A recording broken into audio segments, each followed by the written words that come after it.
Jackson swings, hits it in the air, deep to right field. He has done it again. Unbelievable. Coming up, we'll have a recap of the previous Padres game, a preview of today's starting pitching matchup, our keys to the game. Plus, we'll hear from manager Mike Shildt. Ultimately, what we're here to do is win. From the Padres Radio Network, here's Sam Levitt. San Diego Padres baseball coming up on 97.3 The Fan and the Padres Radio Network. Today, the Padres take on the New York Yankees in the second game of a three-game series. Our starting pitching matchup today for the Yankees, right-hander Clark Schmidt, and for the Padres, right-hander Michael King. Hi, good everyone. Sam Levitt with you inside our San Diego studios. First pitch coming up at Yankee Stadium in the Bronx at 4:05 p.m. Coming up in the next 50 minutes, we have a lot to do. We'll hear from Padres outfielder Jackson Merrill. Jackson, the kid, is back. More on that coming up a little bit later. We'll hear from today's starting pitcher, Michael King. We'll check in with Padres manager Mike Shildt. And in just a few minutes, we check in with Padres radio voice Jesse Agler. But first, it's time to set the table. Brought to you by Fraser Farms Market. Set your table with the highest quality of natural and organic products from Fraser Farms Market, a San Diego original since 1971 with 3 locations, Mesa Vista and Oceanside, and at FraserFarmsMarket.com. Padres come in 23-11, second best record in the major leagues, and tied with the 1998 Padres for the best start in franchise history. Padres have won 6 in a row, 2 against the Giants, a 3-game sweep against the Pirates, and now 1 against the Yankees. Padres are looking for their second 7-game win streak of the season already. Meanwhile, the Yankees come in 19-16, still sitting in first place in the American League East, but the Yankees all of a sudden have lost 4 of 5. Padres began the second leg of this 9-game road trip in New York last night, and what a game it was. Let's rewind. Did you miss what happened in the last Padres game? Let's take a look back with our Padres Rewind on the Padres Radio Network. We had a 28-minute rain delay before first pitch when we got started. It was a really good starting pitching matchup between Nick Pivetta and Carlos Rodon. In the bottom half of the third, former Padre Trent Grisham dug in. Ball on his strike. Trent swings, hits it in the air, deep down the right field line. This one way back into the second deck, a home run. 9th of the year for Trent Grisham. And this is a 2-run shot that gives the Yankees a 2-run lead. Puts him second on the team, only behind Judge. We had another quick rain delay in the 4th inning. Yankees still led 2-0 when we went to the bottom half of the 6th inning. Pivetta took the mound. He gave up a leadoff single to Paul Goldschmidt. Yuki Matsui came in. Goldschmidt stole second. Elias Diaz threw the ball into center. Goldschmidt went to third base. That was significant because Anthony Volpe hit a sac fly to left. That scored a run. Yankees had a 3-0 lead. Pivetta gave up 2 earned runs in 5+ innings. Padres trailed 3-0 going to the top of the 8th inning. Yankees reliever Devin Williams came in. He walked Tyler Wade with 1 out. Brandon Lockridge singled to send Wade to second base. Fernando Tatis Jr. then struck out against Williams. Tatis was thrown out. After the strikeout for whispering something to home plate umpire Adrian Johnson, Mike Shildt came out. He got ejected too. So Devin Williams then walked Luis Ariz to load the bases and bring Manny Machado to the plate, representing the go-ahead run. Padres trailing 3-0. The Yankees went to right-hander Luke Weaver. 1-1 to Machado. Weaver ready, and the pitch. Manny swings, rips it into left field. That is down at a base hit. It's going to bounce and roll all the way to the wall. Wade and Lockridge have scored. Ariz will be held as the throw comes into Volpe. A 2-run double for Machado and a 1-run game here in the 8th. And now the tying run on third, the go-ahead run on second. It was Xander Bogaerts. 2 on and 2 out for Bogaerts. Tying run 90 feet away. Xander swings, lines one into left field. That's down in front of Bellinger. Ariz has scored. Machado's on his way. The throw to the plate is up the line. A 2-run single for Xander. And the Padres lead it for the first time tonight. A furious 4-run rally in the top of the 8th inning. Padres bullpen was great once again. It was Robert Suarez in the 9th. The 1-2 pitch. Dominguez swings and misses at a changeup, strike 3, and the ball game is over. Robert Suarez again 1-2-3 with a couple of strikeouts in the bottom of the ninth inning. And the Padres ride a 4-run eighth inning to come from behind in the rain and beat the Yankees 4-3. Padres with a really memorable win in New York City, and now it sets up the middle game of this 3-game set with first pitch coming up at 4:05 here in San Diego. Let's go out to the Bronx. Let's take a trip up to the Padres broadcast booth for a deep dive on today's matchup with Jesse Agler in our Padres game preview on the Padres Radio Network. Jesse, let's start with the headline of the day. Just a little while ago, Padres making it official, reinstating Jackson Merrill from the 10-day IL, optioning Luis Camposano back to AAA El Paso, and Jackson right back in the lineup today, batting cleanup and, of course, in center field for the Padres. To you, what is the significance of getting the 22-year-old back in the lineup? Kind of a three-part thing, I guess, Yeah. off the top of my head, although, as you know, I'm not great at counting. Let's see. One is the obvious. Like, Jackson Merrill's back. He's one of the best players in baseball. That is a huge boost to this team, as it would be to any team. The second piece is just kind of hats off to everybody else because this team did just fine without him. You know, I mean, they weren't necessarily clicking every day that he was gone. But certainly there were times when it was kind of easy to remember or forget that, hey, well, they're missing one of their best players. That's how well everybody else played. And that's like a huge compliment to the rest of the team. And then the third one I forget because I was too busy worrying about counting. But obviously, look, it's a really good thing for the Padres. It's great that it wasn't, too long of a deal. A month, I'm sure, to Jackson that felt very, very long. But in the grand scheme of this 2025 season, you certainly go better safe than sorry. And huge boost to get that guy back. We'll hear from Jackson Merrill coming up a little bit later in our pregame coverage, and we'll also have an update on Jake Cronenworth, who is getting very close to returning as well. So here very soon, looks like the Padres offensively will be back to full strength. Let's talk about Michael King. Big headline in this game. King returning to Yankee Stadium, returning to New York, facing the Yankees for the first time since he was the centerpiece of the package that went to San Diego in the Juan Soto trade, a trade that has worked out from the Michael King standpoint, Jesse, just beautifully for the Padres. He's been so good. And I'll be honest with you, to me, this is one of those nights where it's like, hey, Michael King has a real opportunity to go back to the Bronx and really do something nice for himself. I'm really excited for this one for Michael King and to see what goes on.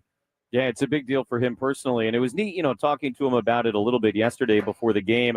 He didn't try to hide from it. I think a lot of guys, hey, it's just another game, and they kind of do that whole routine. And, deep down that they don't necessarily believe that. But at the same time, you kind of respect that they're trying to keep their competitive edge or whatever it is.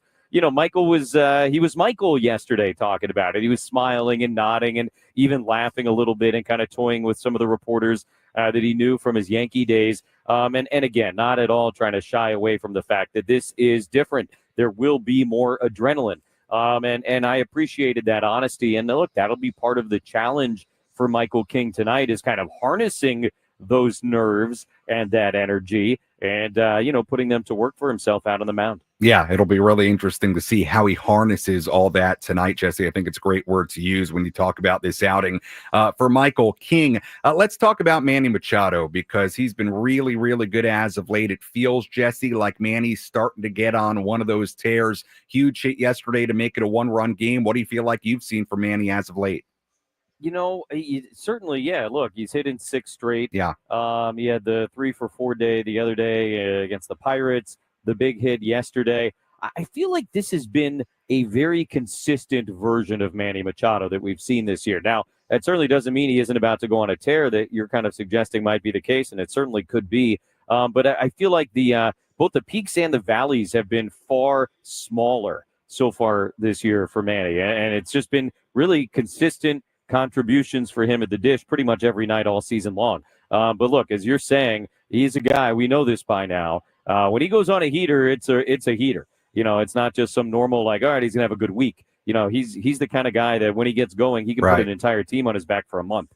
So look, if they're playing as well as they're playing and they're getting everything they're getting from everybody else, and then Manny decides to do one of those, look out. This team will go on on a run the likes of which we saw at the very beginning of the season. But I've been so impressed with the way he's performed so far this year because it does seem just like an ultimately consistent version of a guy who's obviously such a great hitter to begin with. Yeah, such a great player, and I might get into this if I have time a little bit later, but MLB Network just did a great thing on him this morning, talking about really where he is as far as rankings among third basemen. He is in really, really rare company and is on that Cooperstown path, so it's pretty special to watch what Manny continues to do day in, day out. Jesse, as always, appreciate the time. One final question for you. I should have started with this. How is the weather right now in New York? I was waiting for that. It's not nice. Okay. That's kind of the I would never be like, oh, this is a nice day, but it should be good enough baseball wise. I mean, it is so cloudy and so foggy. I would say it's kind of been misting for the last couple of hours, and the thing says 64 degrees. To me, it feels like 50. It's just that cold that kind of goes to your bones along with the wetness, the moisture in the air.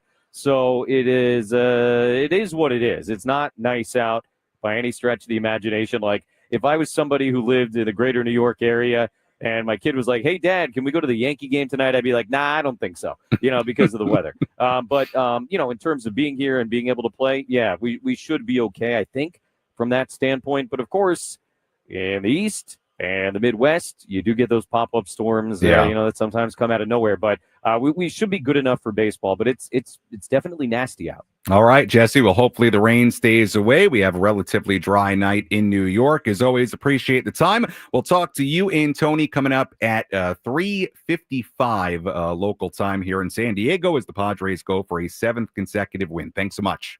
You got it, Tim. All right, that is Jesse Agler joining us on our EcoWater SoCal Padres pregame show here on the Padres Radio Network as we get ready for Game 2 of this 3-game set between the Padres and the New York Yankees. We have a lot to do on our pregame coverage. We'll hear from Mike Shildt coming up a little bit later. We'll also hear from Jackson Merrill as he makes his return. We hear from Michael King as he makes his return to Yankee Stadium. So a lot of good storylines in this game. You've got King returning to Yankee Stadium. You've got Jackson Merrill returning for the first time in over a month.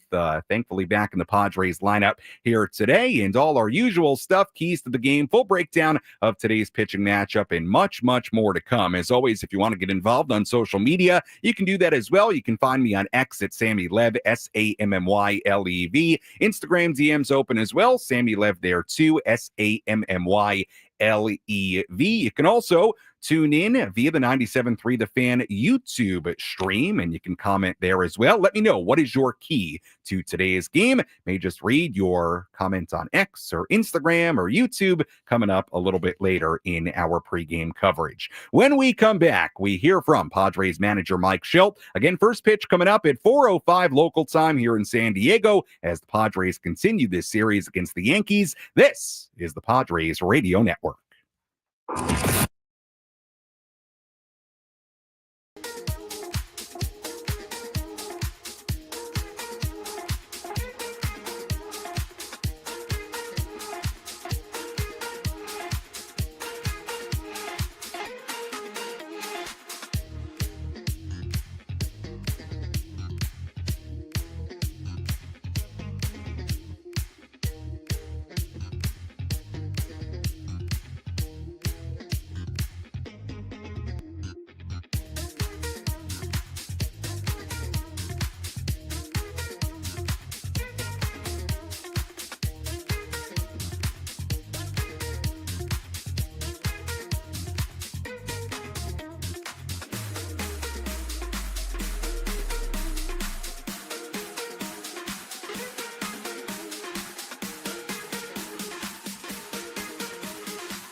For EcoWater SoCal, Padres pregame show continues here on the Padres Radio Network. Sam Levitt with you inside our San Diego studios. First pitch coming up at 4:05 in New York City as the Padres go for another win against the New York Yankees, a 7th consecutive win, and they continue this 9-game road trip to Pittsburgh, New York, and then on to Denver. But first things first, game 2 of this 3-game set coming up. Michael King making his return to Yankee Stadium on the mound for the Padres. Right-hander Clark Schmidt on the mound for the New York Yankees. We'll have much more on that starting pitching matchup coming up a little bit later. In this segment, we have Who's Hot, Who's Not. We'll take you around the horn. Again, one of the major headlines before today's game, Jackson Merrill reinstated from the 10-day IL. Great to have Jackson Merrill back in center field, batting cleanup today for the Padres. Corresponding move, the Padres optioning catcher Luis Campusano back to AAA El Paso. So the lineup today for the Padres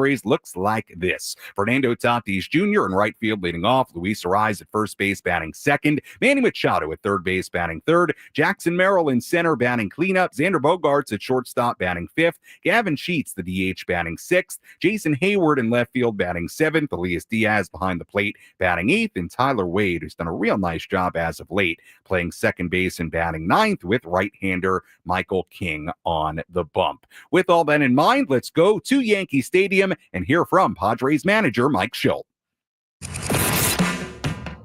Let's pull up a seat in the manager's office and hear from Padres manager Mike Shildt. Served up by Sin Lee Food, where fresh meets flavor. Find farm fresh produce, bold Asian spices, and gourmet ingredients at 4665 El Cajon Boulevard. Sin Lee Food, the cook's Asian resource. Mike Jackson Merrill's back. How good does it have your center fielder back in the lineup? Oh, man, it feels good. Listen, a lot of guys did a lot of good work in his stead. Wadey was fantastic. Shows he can more than go do it when we need him to do it. And, kept it right there for us. Locke getting back, doing a good job. But, Jackson's a really, really special player that we've missed quite a bit, both on the field, off the field. And we're excited to have him back. Yeah, you mentioned it on the field is obvious, but off the field, I think sometimes maybe people don't understand just what kind of an energy that he brings into the clubhouse. Yeah, it's a good point, Scan. He's, we got a passionate group that loves to play, that loves playing together. We got a good energy on the club, a lot of good energy guys, but, Jackson's got that energy, that competitive fire, that burning desire to compete, and, that has residual value, and he brings it every day. Speaking of the energy and the competing, obviously you expect that out of your team every day, and these guys show up and play hardball every single day. But even after the game last night, given all the circumstances that were going on, are there times where even you're impressed or appreciative of what these guys are able to do? Yeah, they don't surprise me anymore, but I don't want to take it for granted either. Last night could have been an easy day for anybody. You're going to go one of two ways. You get rain all day, we're not going to play. You show up at the ballpark, we are going to play, we're not going to play. The others are going to play, rain delay, play, get after it, good enthusiasm, rain delay, how you're going to come back from it. And one of the things I appreciated about a lot of yesterday, and so like I said, it goes one of two ways. Our way is we're going to get after it. We're going to compete, and we're going to be ready for any and everything. And Nick Pivetta set the tone for that. I got a lot of rightful text messages about Nick from people I respect, people who have won a lot in this game that just were really appreciative and I don't know the right exact word, but respectful of how he competed yesterday. And look, people say, "Oh, it's the big leagues, go out and compete." There's still humanness to it, right? And the weather conditions weren't great, and especially as a pitcher, as getting up, coming back down, wet ball, cold, no complaint, great body language, competitive spirit after the rain delay. Just applaud the fact that right when 9-10 start, our whole dugout's in here. Nick's playing catch, his energy's great. Go back out in a big moment still, first and second, 2 outs, boom, goes out and finishes the 5th inning. And that's what winning teams do. They get the most out of their ability regardless of circumstances, and it was on display last night. Michael King going tonight, obviously there should be some emotion for him returning to Yankee Stadium, but it seems like he's the type of kid that can channel that into being a positive for him, maybe enjoying the moment, but also staying focused on what he needs to get done. Yeah, I think Michael's going to do just that. He's going to appreciate the fact that he came up through the system and pitched here, and it's hard to leave a place, but it's also an opportunity when you come back. And I know he's looking forward to that opportunity. Got several guys with Wadey and Locke that played here. Vasquez is not going to pitch, but Michael will be more than up for the opportunity tonight. How's Jake doing? Jake's doing really well. He's traveled. He's going to be in El Paso and play tonight and likely DH tomorrow. And then there'll be evaluation to be ready for Colorado. He's in Arizona, and he's getting ready for live at-bats. I expect him. The expectation is when they're back, they're back. I do think we'll be smart about, if we have a day off 2 days from now. So that's part of the equation to his scheduling is to get him to work, get him here, get him the day off, recovery day from playing 2 days, and then day off. And then after that, we'll just be mindful of taking care of him the best we can, but do appreciate and expect the fact he's an everyday player. That was Padres manager Mike Shildt earlier today inside the dugout at Yankee Stadium. We'll hear more from Mike on our post-game coverage coming up after this one as the Padres take on the Yankees in Game 2 of this 3-game set. Sam Levitt back with you inside our San Diego studios. You heard an update there on Jake Cronenworth. Jake, like Mike Shildt alluded to, is scheduled to play today and tomorrow for AAA El Paso. And then, like Mike said, an evaluation period after that. But it would appear there might be a good chance that Jake, if all goes well during his rehab games with El Paso, that he could be back on Friday in Denver. So the Padres getting very, very close to getting back to pretty much full strength offensively. Jackson Merrill back today, and maybe Jake Cronenworth back by the end of the week. First pitch coming up at 4:05 in New York. Let's tell you who's hot, who's not.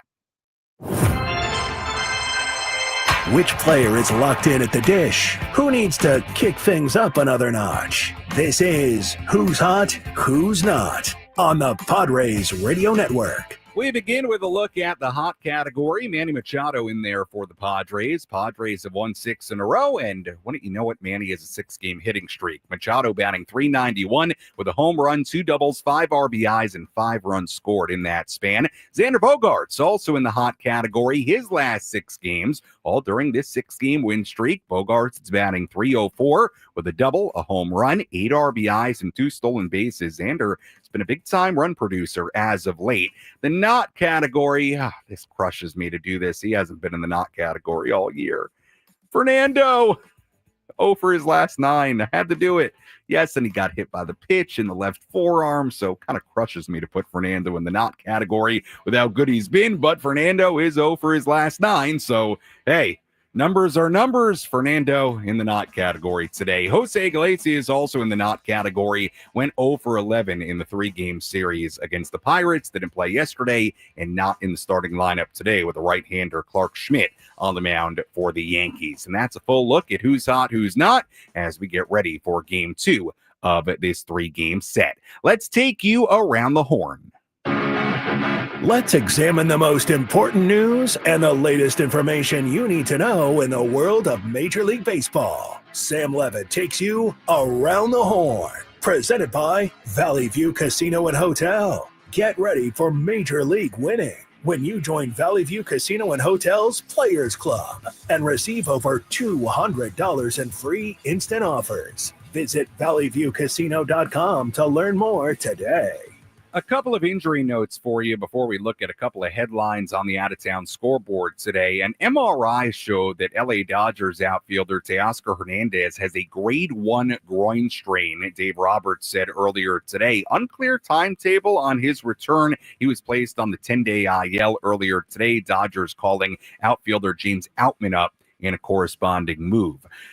The Cincinnati Reds had a really, really unfortunate injury yesterday. It was a rough injury. Rookie left fielder Tyler Callahan broke his left forearm while attempting a sliding catch on a play that turned into an inside-the-park home run last night in a 4-0 win for the Braves against the Reds. It was only Callahan's fourth major league game. You may have seen video of this. It was really tough to watch. It was kind of a really, really, really bad forearm injury. Reds manager Terry Francona said Callahan will be sent back to Cincinnati on Tuesday for surgery to set the arm. So he's going to be out for a little while. Tyler Callahan, and you feel for him, only fourth major league game. Hopefully he's back as soon as possible and ends up all okay there for the Cincinnati Reds rookie. Couple of notes on the out-of-town scoreboard, and we'll have a full look at the scoreboard coming up a little bit later. Royce Lewis makes his 2025 debut for the Twins today. Lewis suffered a hamstring strain late in spring training that cost him the first 28 games of the season. Paul Skeens faces the Cardinals on Tuesday. Skeens, or I should say Tuesday is today, faces them today. Skeens is 14-6 with a 2.15 ERA in his first 30 big league starts, but 3 of his 6 defeats have come at the hands of the St. Louis Cardinals. So interesting matchup between Paul Skeens and the Cardinals today. Quick look at a couple of headlines on the out-of-town scoreboard. Full look at that scoreboard coming up in a little bit. When we come back, we hear from Padres center fielder Jackson Merrill. Jackson back in the lineup today, batting cleanup for the Padres in New York. Plus, a little bit later, we hear from today's starting pitcher Michael King, the former Yankee, back at Yankee Stadium. So a lot of good headlines heading into this one. We have our keys to the game, what to watch for, and much, much more to do as we walk you up towards first pitch in New York City at Yankee Stadium, the Padres and the Yankees, game 2 of this 3-game series. Our pregame coverage continues after this on the Padres Radio Network. Hello, my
Welcome back to the EcoWater SoCal Padres pregame show. EcoWater SoCal, improving your family's water one tap at a time. Sam Levitt with you inside our San Diego studios as we get ready for Game 2 of this 3-game series in New York City. Padres looking for a 7th consecutive win as they take on the New York Yankees. Right-hander Michael King on the mound for the Padres today. Right-hander Clark Schmidt on the mound for New York. Much more on that pitching matchup coming up a little bit later on. We'll hear from Michael King in a bit. We'll also hear from Jackson Merrill in just a minute, so stay tuned for that. As always, we invite you to get involved on our pregame coverage by finding me on X at Sammy Lev, SAMMYLEV, same handle on Instagram. DM's open there. And if you want to comment on the 97.3 The Fan YouTube stream, you can do that as well. Matthew chiming in on Instagram saying, key to the game, bottom of the order needs to get on base and keep passing over to Fernando with guys on base. I can smell a bomb cooking for number 23. And then Matthew also saying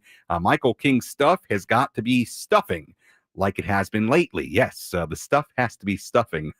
I like the way you put that, Matthew. Never heard stuff described like that. But yes, hopefully Michael King's stuff is on today. He makes his grand return to New York today. So big day for Michael King, and we'll see if Fernando can get it going at the very top of the Padres lineup. Speaking of that Padres lineup, well, it is great to see a guy back in there today. Let's tell you more about it with our injury report.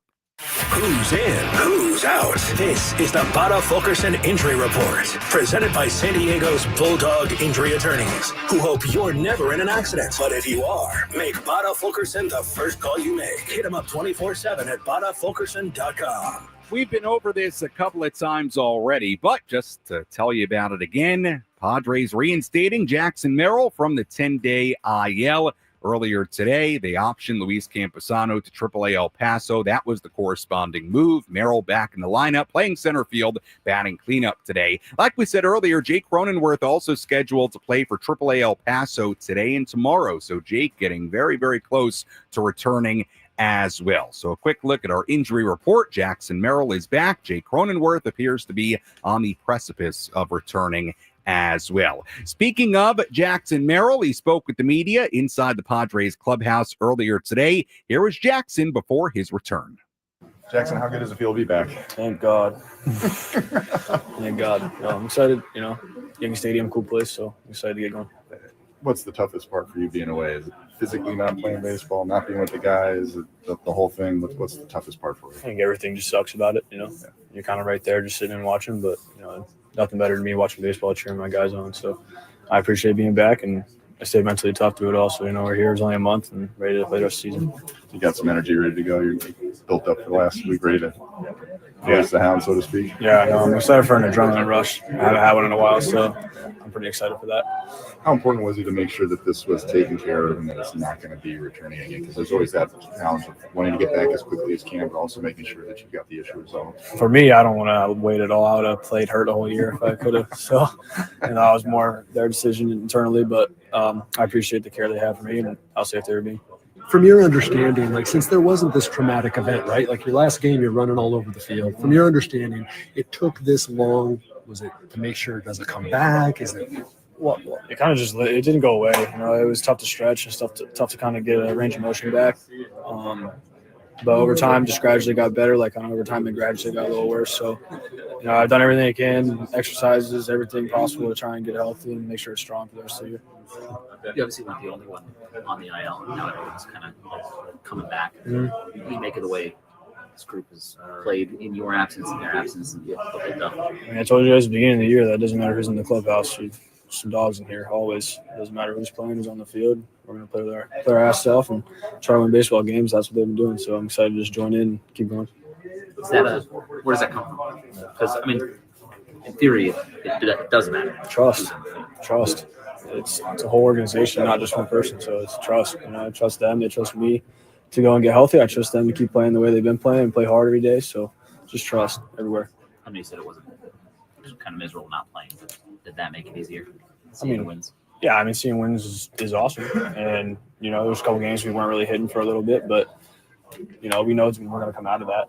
There's nothing that's going to put us down for too long. We'll have a rough stretch here and there. Every team does, but we're going to find a way out of it, just like good hitters do and good teams do. Before this weekend, when you were playing, How many games did you watch? Every single game that they played. If I could watch, I was watching it. When did you start to feel better? Like you said, it wasn't getting better. And when did you start to feel? I mean, over the first week, I got better. It just was like noticeably still there and noticeably still like lingering, bothering me when I kind of did anything like running, stretching mainly. It was just tight. You know, it was like a super, super tight feeling. But I'd say 2 weeks ago, finally just like not went away, but it was pretty much gone where I could start running and kind of do everything I could do. Did you allow you to play yesterday? Yeah. Like in a way, wanted the game to get suspended so I could play in it. But I'm happy the way it went. You know, boys got fired up and it was a good W last night. Speaking of that, what did you make of just the way the eighth inning unfolded and everything that happened after that? We don't give up. We've always said it. They're to the last pitch. So whether it's 7, 8, 9, whatever inning it is, we're there to fight. You know, I'm sure we had a little bit of spark fired in this after a couple of ejections, but you know, we're always hanging around. Jackson Merrill returning to the lineup for the first time in a full month. He last played on April 6th. And remember, he got off to a great start this season in his sophomore season, batting .378 and 37 at-bats with 3 home runs, 10 RBIs in his first 10 games of the season. And you might remember the 22-year-old had just signed a 9-year extension before the injury, so he's slated to be in a Padres uniform for a very long time. So good to see Jackson Merrill back in the lineup here today. Let's give you our keys to Game 2 of this 3-game series in New York. How will the Padres unlock a win today? These are the keys to the game. Presented by El Centro Motors Ford. Meet your new Ford General Manager, Greg Ryan, now at El Centro Motors Ford, your new Ford truck, Bronco, and SUV HQ. Call Greg directly at 619-944-0774. Key number 1, the Padres bullpen continuing to be great. The bullpen, great again last night. 4 innings, they were charged with no runs. Padres bullpen enters today having thrown 14 2/3 consecutive scoreless innings, lowering their major league best bullpen ERA to 1.68. Just how good is that collective 1.68 ERA? The Giants bullpen ranks second in the major leagues. They have a 2.51 ERA, so they're not even close to the Padres. That's how good the Padres pen has been. Got to keep doing that today against a good Yankee lineup. Key number 2, speaking of the Yankee lineup, similar key to yesterday, got to limit Aaron Judge. He went 0-for-3 last night with a walk. Padres did a good job against them. That snapped a 14-game hitting streak for Judge, but hey, he's a great player on the season. Great is an understatement. An incredible player. On the season, Judge is leading the majors with a .414 batting average, leading the majors with a .503 on-base percentage, a .759 slugging percentage, a .1262 OPS, second in home runs with 11, tied for second in RBIs with 33. But again, Padres held them hitless yesterday, and that's all you got to do. He can get on base. You can walk him. That's okay. Don't let him do his normal damage. That's key number 2. Key number 3, get him on, get him in. Padres are hitting .432 with runners in scoring position in this 6-game winning streak, and my goodness, we saw them come through in big spots with RISP in the 8th inning yesterday. The 2 big hits by Manny and Xander Bogaerts, continuing that success with runners in scoring position, a big key here today, and that's a look at our keys to the game. Now let's take a full look at the out-of-town scoreboard, tell you what's going on around the major leagues. Let's take a trip around the bigs to highlight the scores that matter most with our out-of-town scoreboard. Presented by Jensen Premium Beef Patties. Always a hit for grilling. We do have one postponement today. Tigers and the Rockies postponed due to inclement weather in Colorado. They'll make that up on Thursday in Denver. We do have a doubleheader today. Nationals already beat the Guardians 10-9 in D.C. in Game 1 of that doubleheader. Game 2 coming up a little bit later. Dodgers and the Marlins in Miami underway. Dodgers 1, Marlins nothing in the first inning. We do have a rain delay before first pitch at Fenway Park in Boston. Rangers and the Red Sox will get underway when they can there. Other games, everything else coming up a little bit later. Phillies and the Rays in Tampa Bay at 4:05. Zach Wheeler on the mound for the Phillies in that one. Reds and the Braves in Atlanta at 4:15. Chris Sale on the mound for Atlanta. Orioles and the Twins at 4:40 in Minnesota. Pablo Lopez on the mound for Minnesota. White Sox and the Royals in Kansas City at 4:40. Seth Lugo on the mound for KC. Astros and the Brewers in Milwaukee at 4:40. Giants and the Cubs at Wrigley Field at 4:40. Justin Verlander on the mound for San Francisco today. Pirates and the Cardinals at 4:45 in St. Louis. Paul Skeens on the mound for the Pirates in that one. Blue Jays and the Angels at 6:38 in Anaheim. Mets and the Diamondbacks at 6:40 in Arizona. Zach Gallen takes the mound for the Snakes. Mariners and the A's in Sacramento at 7:05. And that is a quick full look at the out-of-town scoreboard. More on all those games coming up in our post-game coverage. When we come back, we do a deep dive into Michael King's return to Yankee Stadium, and that and more after this on the Padres Radio Network.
Our EcoWater SoCal Padres pregame show continues here on the Padres Radio Network. Sam Levitt with you inside our San Diego studios as we get ready for first pitch. Coming up at 4:05 local time here in San Diego, game 2 of this 3-game series between the Padres and the New York Yankees. Let's hear from today's starting pitcher, Michael King. It's a big day for Michael King. He returns to Yankee Stadium, faces his former team for the very first time. Here was Michael King yesterday on what it's like to be in the visiting clubhouse at Yankee Stadium. It's definitely different, but a lot of familiar faces still over here, so it's been good so far. What were the emotions coming to the ballpark today? Did you have a lot of flashbacks of things, or just what were you feeling? I mean, obviously the energy in New York's great. Seeing the stadium is cool, like the normal drive up, but I mean, we got a job to do, so it's a focus on getting outs. Mostly good memories here, though, for you? Of course, yeah. I mean, we had great team, great staff, a lot of wins. It was a really fun time. Have you thought much about facing old teammates and what that might be like? definitely weird to scout against them. I've seen Judge swing the bat thousands of times.